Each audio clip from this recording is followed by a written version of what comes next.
All right, you guys, Tailbit Sports and Entertainment got a special guest, got Fernando Vargas Jr. in the building, coming off a great performance of his brother whooping ass and taking names. So break down your brother's performance.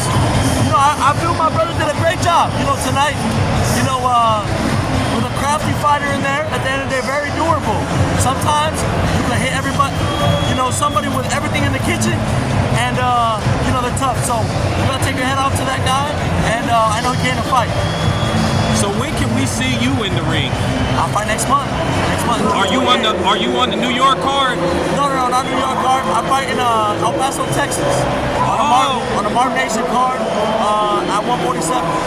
Hey, let me ask you something, Fernando Vargas Jr. Is it tough knowing that your dad is a living legend in boxing? Is it tough trying to, follow his shoes? Because your dad was a beast. I grew up watching your dad, and your dad always gave it his all, win, lose, or draw, and he's respected by everybody. I feel it can. It's like having your dad as an OG in the hood. It's like, how can you be more gangster than him? But it's like, you at the end of the day gotta worry about yourself. You can't worry about what people gotta say.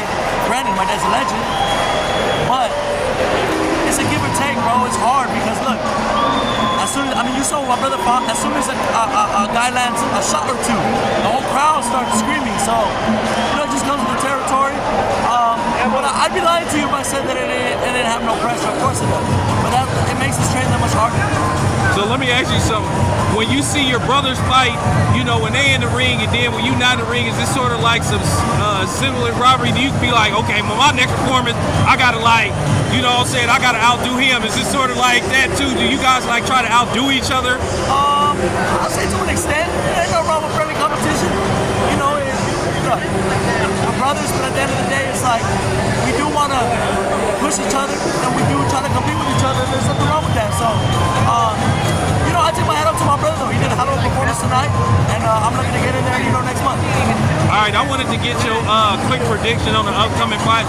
Give us your take on Frank Martin versus Tank. How do you see that fight? I think a fight, stylistically, I think a fight. I think Tank, throw that much. I think Frank is going to land or have the best of his, fight early. And then I think Tank about to set some traps. I think he might get him out of there. So, I don't see it going past 8. I don't see it going past 8 rounds. All right, one last question. Give us your prediction on the main event.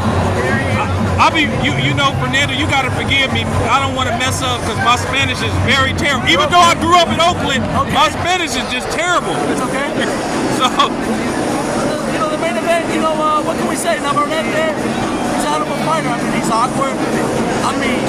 It's not pretty if you're looking at it from a boxing perspective, but it works for him. So, I think he's going to pull the dub. He might knock him out. He might stop him. All right, there you have it. Hey, Fernando, tell everybody how to tap in with you, how to get in contact with you. Yeah, follow me on Instagram, Fernando Vargas _